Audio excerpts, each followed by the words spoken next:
ভাই আবার বৃষ্টি শুরু হয়ে গেল। আমি তো অবাক হয়ে যাই, এত বৃষ্টি আসে কোথা থেকে।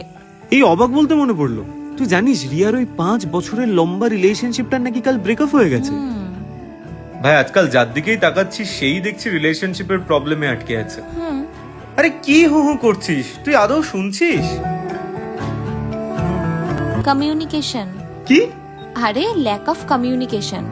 বুঝলাম না। আসলে কি বলতো, মানুষ এখনকার দিনে এতটা সেলফ সেন্টার্ড হয়ে গেছে যে অপর মানুষটার ফিলিংস বোঝার বা কথা শোনার ইচ্ছেটুকু রাখে না।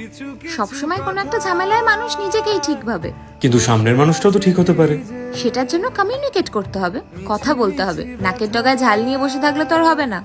মানে তুই বলছিস কথা বললে সব প্রবলেম সলভ হয়ে যায়? হয়তো না, কিন্তু কোনো উপায় তো বেরোবে যেটা অপর মানুষটাকে চলে যাওয়ার থেকে আটকাবে।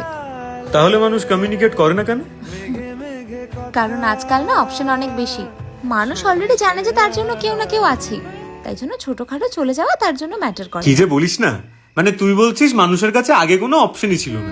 ছিল, কিন্তু মানুষ তখন বিলাসিতার থেকে প্রয়োজনকে বেশি প্রাধান্য দিত। এই চাটা এখন বিলাসিতা নাকি প্রয়োজন?